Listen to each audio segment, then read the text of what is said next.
우리가 사무엘하 19장 16절에서 23절 말씀을 살펴보면서 비방하는 나에게 돌아옵니다.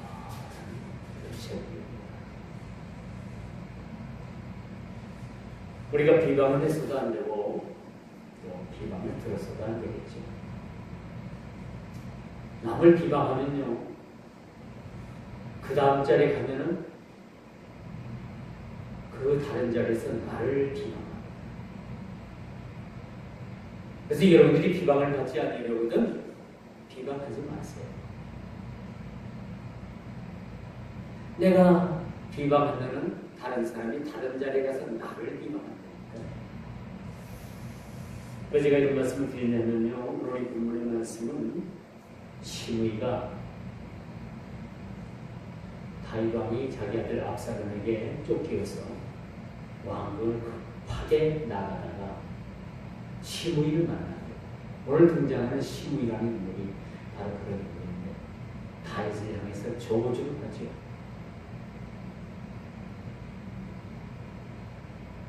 어떤 저주를 하냐면 죽어라 죽어라, 왕을 향해서.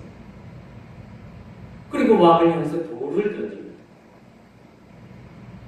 이렇게 왕을 비방을 하고 이제 다윗 왕의 시대는 끝났다는 거예요. 그래서 왕에 대해서 비방을 하고 저주까지, 오늘 보니까 그 본문에 보니까 저주까지 하는 인물이에요. 이 16장에도 보면 실질적으로 시므이가 다윗 왕을 저주를 합니다. 그리고 돌을 던져요. 자, 이제 모든 전쟁이 끝나고 다윗 왕이 다시 왕궁으로 환궁을 해야 될 입장에 있었던 상황인데, 이 정도면 누가 가장 마음이 불안하겠습니까? 시므이죠. 왕을 그토록 저주를 했던 인물이 그 생명이 부지하리란 쉽지 않은 겁니다. 16장에 나온 이 말씀으로 보아서는 이 시므이는 반드시 죽어야 될 입장에 놓인 겁니다.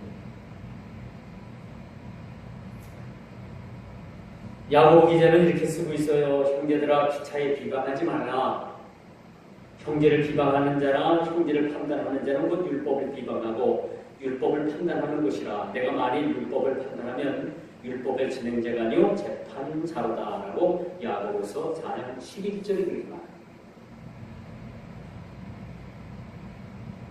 오늘 야고보 기자도 서로 비방하지 말라라고 말합니다. 근데 여러분, 비평하고 비방은 또 틀려요. 비평이라는 건 상대방을 객관적인 입장으로 평가를 하는 그러한 일이라고 볼 수가 있겠죠. 누가 시를 하나 멋있게 썼는데 이 시가 어떤 시인가 하고 비평가들이 그 시를 판단하는, 이런 것들은 바람직한 거예요. 우리가 예를 들어서 젊은 사람이 학교를 다 마치고 이제 사회 나가서 사회 진출하기 위해서 이제 직장을 잡기 위해서 시험을 봅니다. 필기시험 합격자에 한해서 이제 면접을 봅니다. 면접관들이 쭉 앉아가지고 이용시자에게 질문을 던집니다. 과연 이 사람이 면접관이 이야기하는 내용을 이 응시생은 얼마나 충분히 이해하고 있는가, 또 어떤 의견을 가지고 있는가, 또 어떤 정신세계를 가지고 있으며 어떤 일에 대한 진취 능력을 가지고 있는가라는 것을 이 면접관들은 판단합니다. 이런 것들은 비방이라고 볼 수 있습니다. 평가죠, 평가. 이 평가와 비방은 다른 겁니다. 누구누구는 이렇다라는 평가, 당연히 할 수 있는 거죠. 근데 상대방에 대한 인신 공격 내지 허위 사실에 대해서 비방을 하고 하는 것은 옳지 못하다. 요즘 TV를 들면 여러분 5.18 사건에 있어서 북한군이 600명 내려왔다. 어쩌다 그런 소리를 하는데 일단 이런 것도 근거 없는 얘기. 근거 없는 얘기를 하기 때문에 막 나라가 막 들끓고 있는 모습을 우리가 보게 됩니다. 사실 저는 그런 생각을 해요. TV를 보면서. 저 사람들이 어떤 진위를 파악하기 위한 것이 아니라 그 강주 민주화 운동을 흠집을 내고 비방을 하면은 그쪽 세력들이 결집을 하게 되는 그런 정치적인 그런 꼼수를 노리고 하는 행동이 아닌가 그런 생각을 저는 해봅니다. 우리가 뭐 말하기 좋아서 그렇게 말을 합니다만 실질적으로 그때 당시에 부모를 잃고 자식을 잃고 이웃을 잃고 형제를 잃고 얼마나 그 국가적으로 엄청난 그런 사건이 있겠습니까? 그렇게 당한 당사자들은 지금도 잊지 못하는 거예요. 그렇죠? 근데 잊지 못하는 사람들, 잊을 만한 사람들에게 왜 또 기름을 부어가지고 이렇게 그 사람들의 마음을 이렇게 아프게 할까? 참 이런 것들은 저는 가만히 생각하면 이건 비방의 도를 넘어서 이것은 어떤 어두운 세력들에 의해서 그렇게 자행되는 일이 아닌가 그런 생각을 해봐요. 오늘 우리가 새벽에도 저와 여러분들이 아마 함께 나눈 말씀 중에 그 주님의 제자들이 영적으로 이해하지 못하고 눈이 멀었기 때문에 예수님을 떠났다라고 제가 말씀드리지 않았습니까? 그 예수님을 떠난 이유가 뭐예요?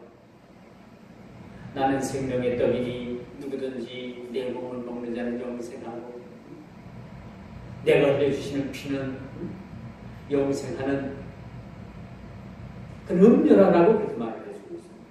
이런 것들이 이해가 되지 않는 거예요.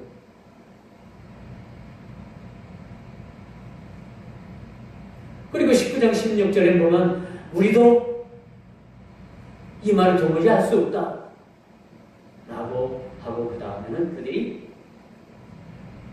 예수님을 떠나게 되는 것입니다. 어떤 목사님은 그 대목을 가지고서 영적으로 눈이 멀었기 때문에 그들이 결국은 메시아 되신 예수님을 떠날 수밖에 없었다고 그렇게 해석하는 것을 우리가 보게 됩니다.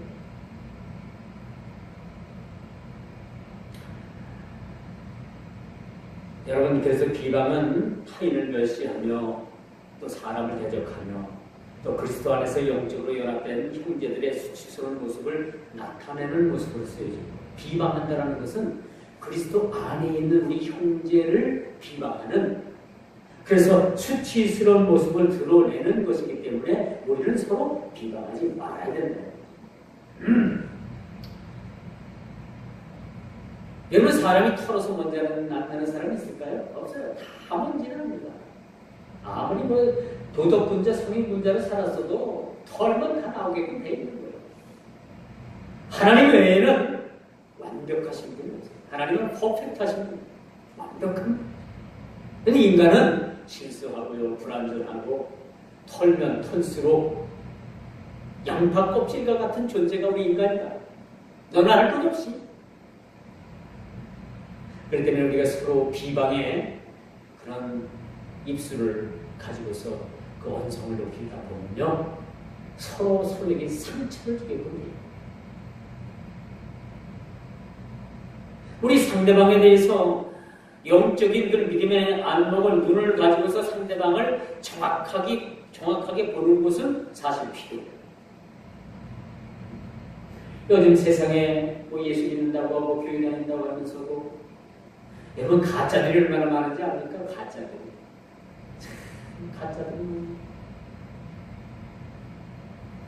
수년 전에 저희 집에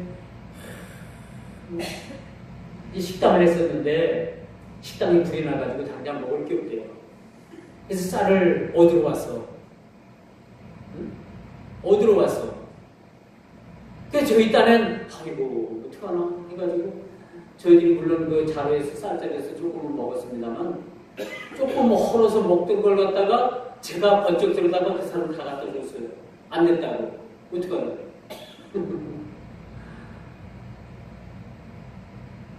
자전거는 저 아래 멀찍이 세우고 그래 자전거로 다 뭐 왔다고 했는데 나중에 보니까 차로 떠온 것 같아요. 싣고 갔어요. 그래서 그런가 보다 했죠. 그랬더니 몇 년 지난 사이에 그 사람이 또 흐르고 또 사투를 올리면서 똑같은 얘기를 하는 거예요. 왜 보니까 그 사람이면 제가 기억력 하나는 좋거든요. 그런 면에서는 기억력이 좋아요. 다른 면에서는 안 좋은데. 보니까 몇 년 전에 그 사람인 거야. 그래서 아니 당신 몇 년에 들어와서 나한테 똑같이 그랬는데 똑같은 말 지금 하고 있는데 어떻게 된 거냐 그랬더니 아닌데요 하면서 슬금슬금 했더니 그냥 양성 살면서 주력량을 치는 거야. 이 세상에 이런 일이 있어요. 그래서 제가 그렇게 생각하지. 오죽하면 교회에 와서 교회 사택에 와서 목사에게까지 와서 그런 말을 할까. 이해를 합니다. 이해를 해요. 이해를 해요. 그 사람 내가 잘못됐다는 게 또 아니고 비방하자는 얘기는 아니지만 세상이 좀 그렇습니다. 근데 비방하고 싶은 마음은 없어요. 오죽하면 그런 것도 다니까. 오죽하면.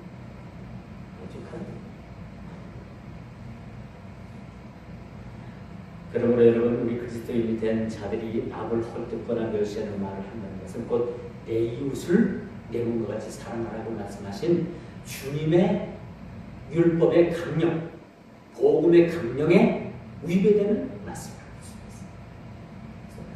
좋은 의미에서 여러분들을 참 우리가 평가하는 건 좋아요.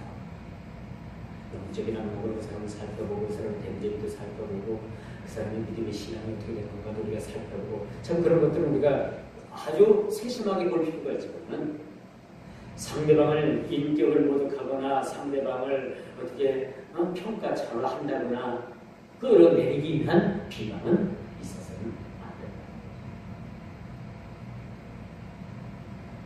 그래서 여러분 이웃이 좀 잘되면 어떻게 해요? 가서 축하합니다.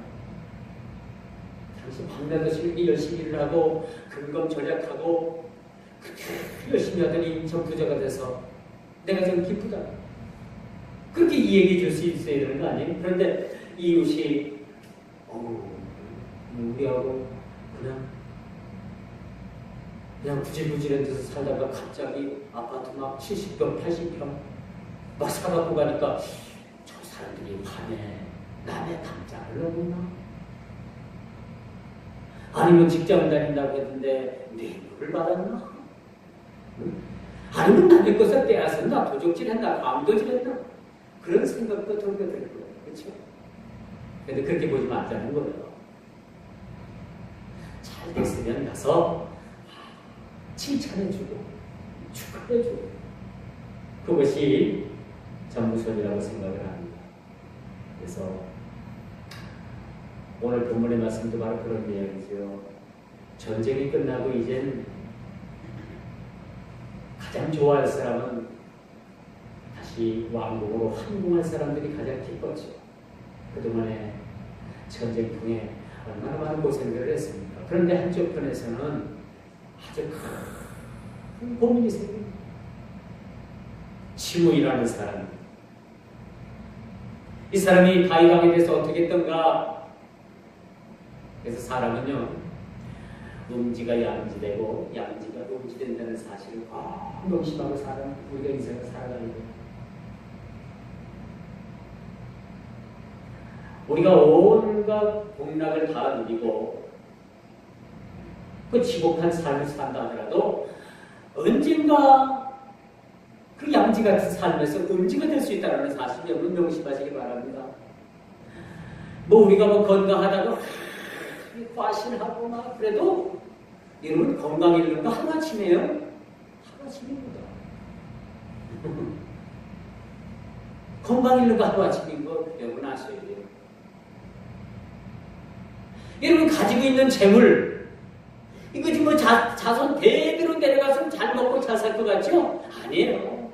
하나님께서 여러분 한번 손에 있는 거 하고 불어버리시면 그냥 하루아침에 뭐가 된다? 알거지가 되는 거 알거지. 이거 여기 시간 문제다. 시간 문제. 그래서 우리가 조금 했다고 해가지고 자랑할 것도 아니고요. 조금 우리가 모자란다고 해가지고 어깨 쭉 쳐져가지고 그럴 것도 없어요. 항상 하나님께서는 우리 인생에 희노애락의 키를 잡고 계신다. 우리가 주님 그것만 알고 우리의 세상을 살면 참 우리 유익이 많습니다. 우리 인생의 희노애락을 누가 잡고 계시느냐? 하나님께서 잡고 계십니다. 이렇게 전세가 역전이 되고 이제 다윗이 황궁하게 될 날이 다가오자 여러분 가장 마음이 조급했던 인물이 바로 시므이라는 인물입니다. 압살롬의 피난길에서 시므이로부터 심한 욕설과 더불어서 저주 섞인 비방을 받았던 다윗. 다윗이 가만히 있을 리가 있겠습니까? 시므이로부터 왕의 권위를 상실할 정도로 비방을 받은 것에 대해서는 아주 도를 넘는 것을 우리가 볼 수가 있습니다. 어떤 사람들은요, 이 땅에서 우리 잘 먹고 잘 살고 캐세라세라 그 일본만 부어라 마셔라 그렇게 인생을 허비하는 사람들이 얼마나 많은지 모릅니다. 인생은 이렇게 허비하고 살 시간이 없는 게 인생이에요. 그렇죠? 우리 인생이 참 짧습니다. 그런데 캐세라세라 될 대로 되라 부어라 마셔라 그렇게 인생을 흥청망청 허비하면서 사는 사람들에 대해서는 하나님께서 반드시 심판하신다는 사실들을 우리가 알아야 된다. 오늘 시므이의 경우도 바로 그런 내용이에요. 다윗 왕이 이제 죽을 줄만 알고 그 아들 압살롬이 위해서 죽을 줄만 알았던 이 다윗이 다시 전쟁에서 이기고 다시 환궁한다는 그 소식에 가장 마음 떨고 가장 불안했던 사람이 누구냐? 바로 시므이라는 사람.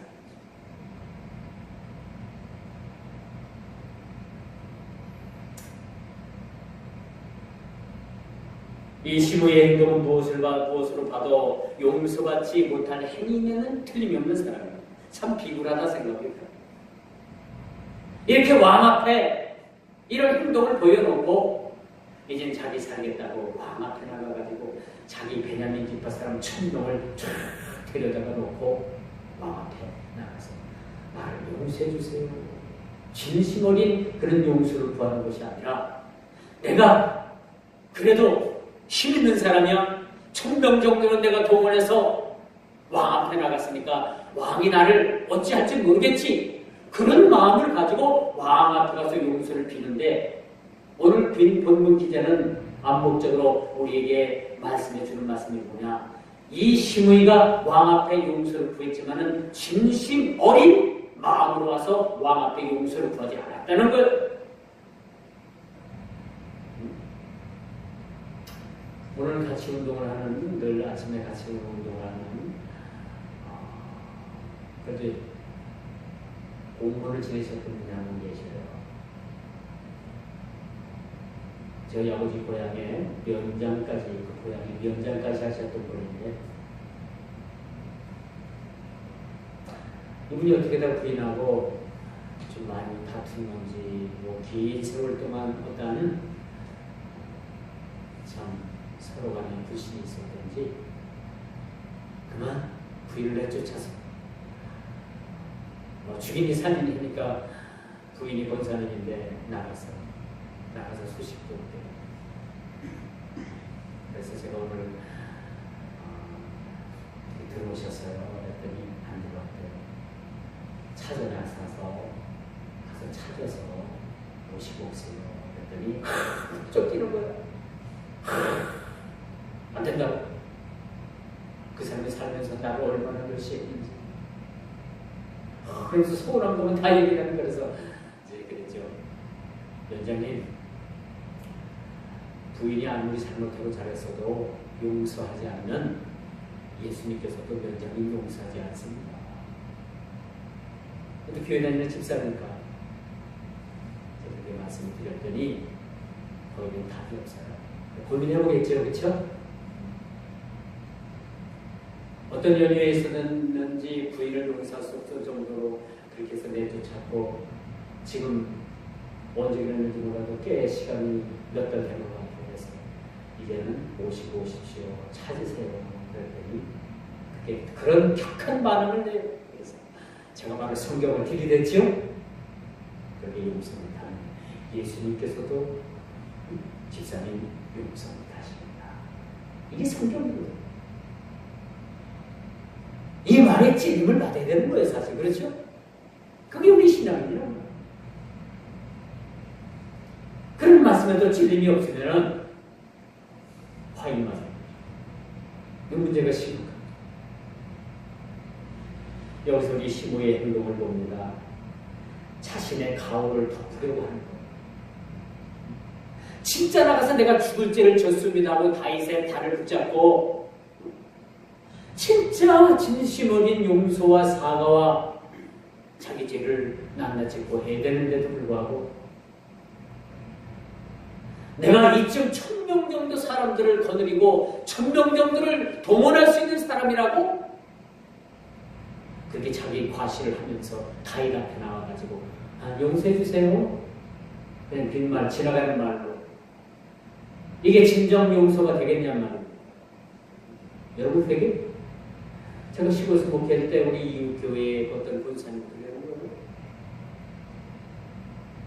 괜찮아요. 제 짓고 뭐 우리 하나님 앞에 나가서 뭐 해결하면 돼요.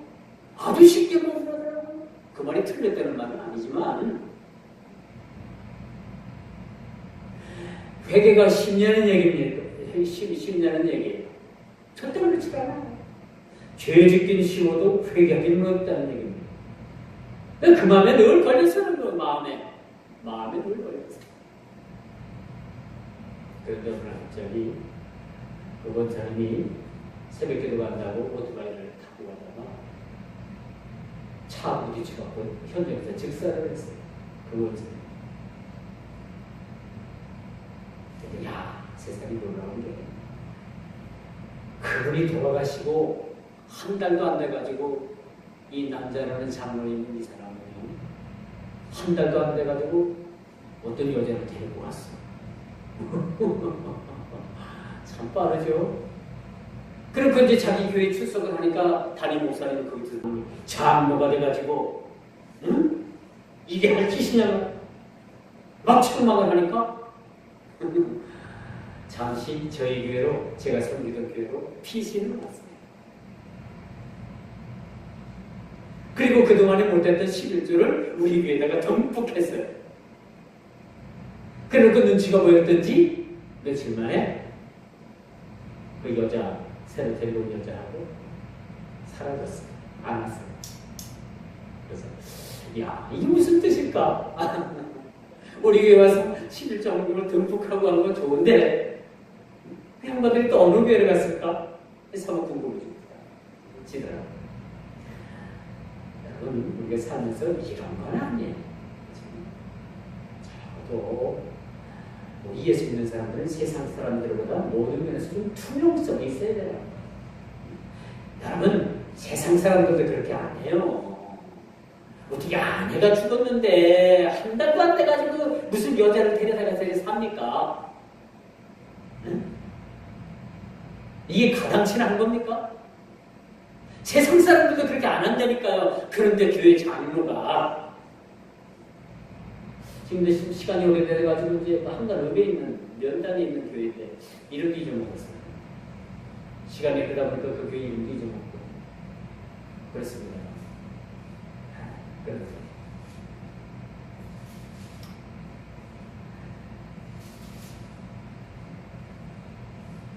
그런데 여기 본문에 보니까 시므이 외에 시바라는 사람도 같이 끼어져 있는 거예요. 시바라는 이런 내용 들어봤죠?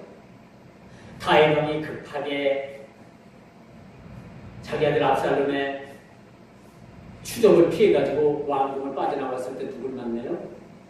시바라는 종을 만나요. 이 종이 다윗 왕 앞에 나와가지고 요나단의 아들인 무비봇에 대해서 헐뜯고 비방하고 없는 말하고 다윗왕이 이렇게 쫓겨가니까 우리 주인이 얼마나 좋아하는지 다시 왕이 될 꿈을 꾸고 있다. 그렇게 잘못된 거짓말을 다윗왕에게 함부로 이래가지고 이 시바라는 종이 요나단의 아들인 무비보셋 그 땅을 빼앗아서 자기가 취합니다.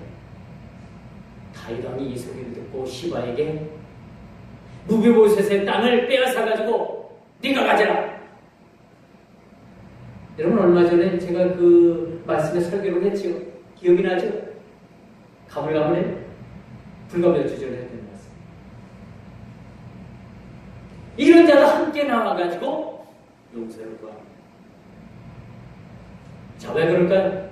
이제 다윗 왕이 다시 환궁에서 모든 지나간 일들을 다시 따져보면은 제일 먼저 걸릴 인물이 시므이고 그 다음에 시바라는 이 시바라는 인물은 거짓말을 해가지고 자기 주인인 무비보셋을 아주 비방하고 거짓으로 헐뜯고 해가지고 그 자기 주인의 땅을 다 차지했던 아주 몹쓸 종이라는 사실을 우리가 보게 됩니다.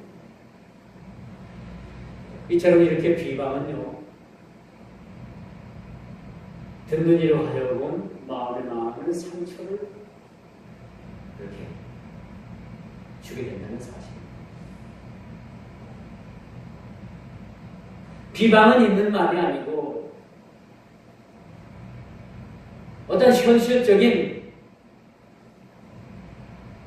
그런 말이 아니고 거짓으로 헐뜯는 거죠. 헐뜯는. 여기 시바도 보니까 시므이가 자기 족속 1000명을 동원한 것처럼 그 아들 15명을 동원을 하고 자기 집에 있는 종, 부리는 종 20명을 동원을 해가지고 다윗 앞에 나오고 이게 대법인 한 소리냐 말이에요. 무고한 사람을 비방해서 그 재산을 같이 한 것도 큰 죄인데 다윗 앞에 이렇게 나와가지고 이런 시적인 모습으로 다윗 왕을 대했다는 것은 불충 중에 불충이라는 사실을 우리가 보게 됩니다.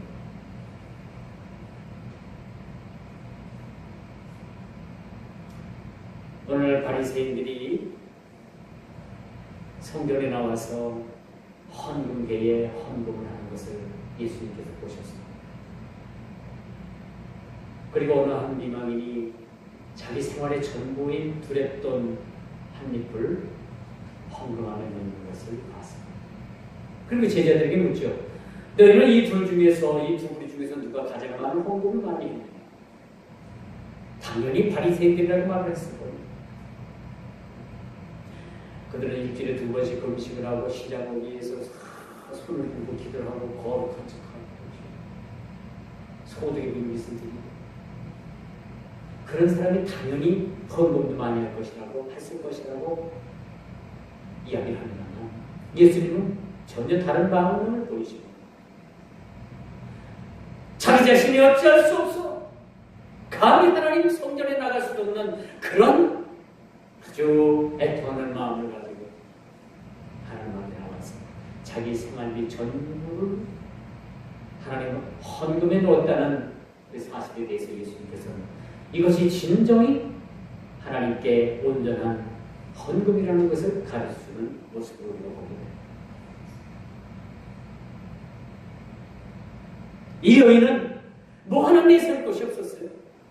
성전에 들어가는 것 자체, 하나님 앞에 나오는 것 자체도 어찌할 바 어찌 두려워서 떨리는 마음으로 나왔던 그런 여인이었습니다.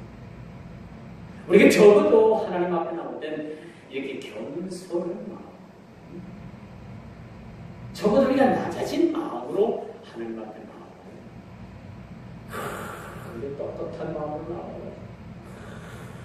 어깨 팍 세우고 그 무리한 행동하는 거 옳지 않습니다. 사랑은 무례하지 않는 것이 사랑이라고 하잖아요. 여러분들 두고 하는 얘기는 아닙니다만 교회 그런 사람들 한두 명씩 오고 있다는 건 영신태도 우리가 가요. 큰 교회든 작은 교회든 다 그런 사람들이 한두 명씩 있어요. 이스라엘에 여러분 목동들이 양을 치잖아요. 양을 치는데 양들 가운데 용수도 끼워서 여러분들 같이 사육을 하는 거 아닙니까? 양들이 한 군데를 모이면 이 용수들이 가가지고 제일 길이 받아가지고 전부 다 뿔 뿌리거든요. 양들이 쎄이면 죽거든요.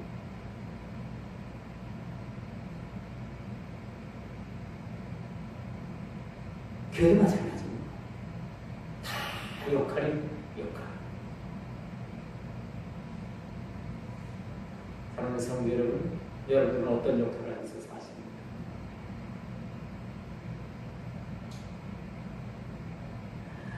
교회 안에 있는 양과 같은 존재들이 있고요. 양무리를 훑어놓는 그런 염소와 같은 존재도 얼마든지 존재할 수 있다는 걸 우리가 늘 생각해. 그 경계하는 마음을 놀랍죠? 그럼 여러분들 그런 생각이 들어요. 그럼 나는 양인가? 내가 양인가? 맞아요. 양이에요.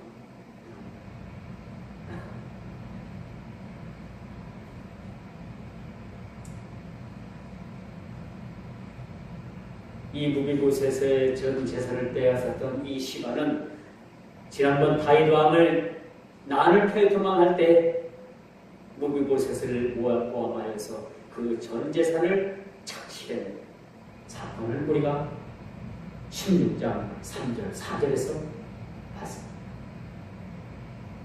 근데 적어도 이런 사람들이 다윗 왕이 항공을 한다고 하니까 이에 대해서 굉장한 두려움을 갖게 됩니다. 이게 지레 겁을 먹고 도둑이 제발 저러다고 지레 겁을 먹고 다윗 왕 앞에 와가지고 용서를 구합니다. 여러분 같으면 용서가 됩니까? 용서가 돼요? 근데 참 놀라운 게 오늘 여러분들이 마지막 절을 저와 여러분들이 같이 읽었잖아요. 23절 왕이 시므에게 내가 죽지 아니하리라 하고 그에게 맹세하니라. 다윗은 더 이상 피 흘리는 걸 원치 않았다고요. 다윗은 무고한 피든지 그것이 정죄받을 피든지 그 피 흘리는 걸 싫어했다는 겁니다. 그래서 가오를 문제 삼지 않겠다라는 약속을 시므이가 그렇게 받아내게 되는 거죠. 근데 오늘 이 시므이나 이 시바 같은 사람들은 진실성은 결여된 거예요. 진짜 회개하는 마음이 없었고 용서를 구하는 마음이 없었던 거예요. 모든 것이 다 자기들이 하는 말이 정치적인 이권이 깔리는 거예요. 속셈이 깔리는 거예요. 오늘 뉴스를 보니까 어떤 정치 평론가가 그런 얘기를 하더라고요. 이 정치하는 사람들의 말은 그 말 속에 얼마나 많은 폭탄이 거기 숨겨져 있는지 모른다고 그렇게 얘기를 하더라고요. 폭탄이 숨겨져 있대요. 정치하는 사람들 말 속에. 우리는 한마디 하면 그냥 진실 외에는 그렇죠? 믿어주고 서로 진실 외에는 말하기도 바쁘잖아요. 그런데 정치하는 사람들 말 속에는 얼마나 많은 폭탄이 그 속에 숨겨져 있는지 몰라요. 언제 폭발할지 모르는 거예요. 그 말 속에. 이해가 갑니까? 이거까지. 이 시므이라는 인물은요, 간악하기가 도를 넘은 사람. 오늘과 내일을 기점으로 해가지고 감옥에 갇혀있는 사람 4,378명이 감옥에서 풀려난다고 합니다. 많죠? 병원에 가면요, 웬 환자들이 그렇게 많어. 거 가보면 알아요. 야, 아픈 사람 참 많다. 병원 가보면 알게 되고요. 왜 이렇게 죄 짓고 감옥 간 사람들이 많아 해가지고 감옥 가보면 얼마나 많은지 모르겠어요. 제가 아는 분이 대전교도소에서 지금 계좌공사가 일을 하는 분이 계시는데 그 양반 말을 들으면요, 이 죄 짓고 들어오는 사람들 더 이상 수용할 데가 없대. 더 이상 수용할 데가 없대요. 그렇게 많이 들어온대요. 그렇게 많이. 제가 대학원을 다닐 때 부산교도소 견학을 갔어요. 그 부산에서 사업하시는 유명한 분이 저희와 같이 공부를 해가지고 그분이 이제 부산 교도소 같은데 이제 아주 많이 이렇게 후원 같은 것도 하고 물질적 후원도 하고 그랬는데 그 교도소장님을 잘 알아가지고 저희들이 이제 이 견학을 왔다고 하니까 그 교도소 방 하나를 완전히 우리가 들어가서 볼 수 있게끔 다 해주더라. 그 안에 들어가서 앉아 이렇게 보고 화장실도 가서 보고 다 보고 그 사람들 식당에서 일하는 거 또 거기서 또 직업 훈련하는 것도 보고 다 보고 왔어요. 근데 사람들이 얼마나 많은지 우리가 다 거기 견학 갔더니 1년을 쫙 세워가지고 저희들한테 인사를 깍듯하게 그 머리를 뻑뻑 깎고서 우락부락한 사람들이 일하다 말고 탁 서가지고 저희들한테 정중하게 인사를 하고 깜짝 놀랐죠. 깜짝 놀랐어. 그런데 처음 가보니까 깜짝 놀랐어. 그런 경험도 좀 했다니까요. 어떤 사람은 이제 제값을 충분히 받고 그렇게 또 사회에 복귀해서 또 새 삶을 사는 사람들이 참 있죠. 자, 그런 사람들 도와줘야 우리가 기도해줘야 됩니다. 하나뿐인 내 편 여러분 드라마 보죠? 하나뿐인 내 편. 토요일날 주일날 오후 8시에 나오는 거 보죠? 최수영 씨가 그 살인자도 몰려가지고 30년 지옥정이 감옥살다 나왔는데 그렇죠? 억울하게 그 사람 지옥 감옥살이 한 거 아닙니까? 죽인 사람은 따로 있는 거죠.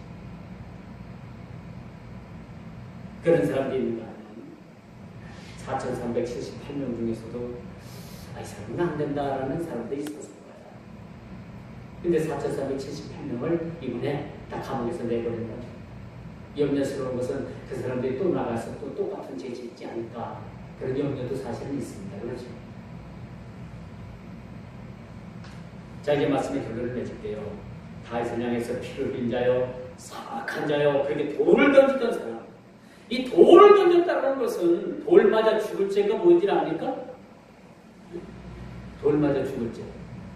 돌 맞아 죽을 죄를 짓는 사람은 돌에 맞아 죽는 겁니다. 이거 이스라엘의 율법에 있는 하나의 죄값을 치르는 심판입니다. 다윗을 향해서 돌을 던졌다는 것은 다윗이 마땅히 죽을 죄를 지었다는 거예요. 시므이가 돌을 던졌을 때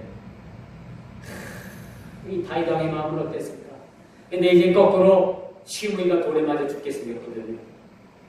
그런데 다윗은 이 모든 것을 다 기도하고 용서해줍니다.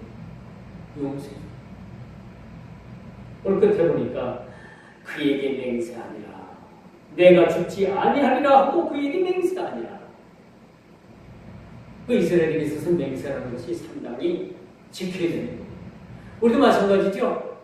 그냥 보통 말하는 거하고 약속 걸고 계약서 쓰고 맹세해 이러면 이건 너와 나 사이의 맹세가 아니라 하나님을 두고 우리가 맹세하는 거예요. 그렇죠? 그렇다면 반드시 우리가 지켜야 되는 거예요. 이처럼 사탄 마귀는 온갖 담은 이설로 우리를 미혹합니다. 시므이가 간사한 말을 가지고 다윗에게 이제 내가 잘못했으니까 나를 한 번만 살려달라고 마음에도 없는 그런 말을 했을 거예요. 다윗은 이 말을 듣고 이 가문 이설에 꼬임을 받아서 시므이를 용서해줍니다. 좀 화가 나죠 여러분? 그런데 제가 화가 나지 않게 성경 말씀 한 구절을 읽어드리고 말씀을 마치도록 하고요.